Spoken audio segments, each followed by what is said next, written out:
ಆತ್ಮೀಯ H16 news ಅರ್ಥಾತ್ ಹೇ ಸಿದ್ದರಾಮಯ್ಯಗೆ ಸ್ವಾಗತ. ನಾನು ನಿಮ್ಮವ MI ಅಥವಾ ಮಲ್ಲಪ್ಪ ಜೋತಾವರ್. ಆತ್ಮೀಯರೇ, ಜಂಬೂ ಸವಾರಿ ಆಯಿತು, ಮೈಸೂರು ದಸರಾ ಆಯಿತು, ಎಲ್ಲರೂ ಖುಷಿಪಟ್ಟರು.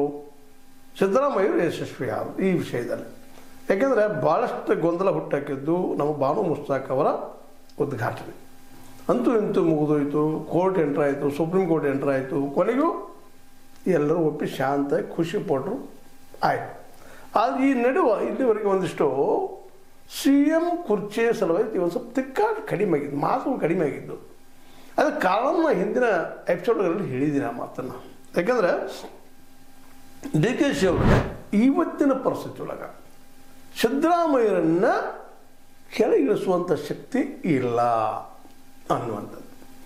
ಯಾಕೆಂದರೆ ಸ್ವತಃ ಸಿದ್ದರಾಮಯ್ಯನವರಿಗೆ ಅಹಿಂದ ನಾಯಕತ್ವದ ಮಾಸ್ ಲೀಡರ್ ಅವರು.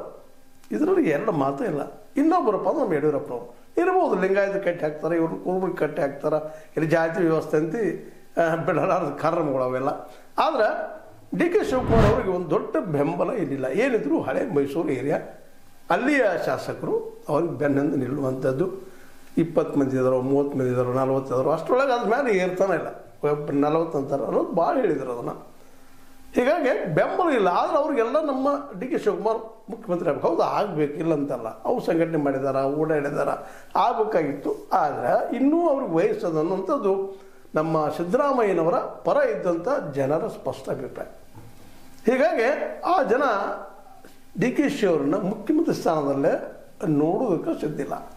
ಉತ್ತರ ಕರ್ನಾಟಕ ಇರ್ಬೋದು, ಬಳ್ಳಾರಿ ಏರಿಯಾ ಇರ್ಬೋದು, ಅಥವಾ ಕಿತ್ತೂರು ಏರಿಯಾ ಇರ್ಬೋದು, ವಿಶೇಷ ಮೈಸೂರಿಗೆ ಸೀಮಿತ ನಮ್ಮ DKC ಅವರು. ಇತ್ತೀಚೆಗೆ ಒಂದು ಸ್ವಲ್ಪ ಲಕ್ಷ್ಮೀ ಹೆಬ್ಬಾಳ್ಕರ್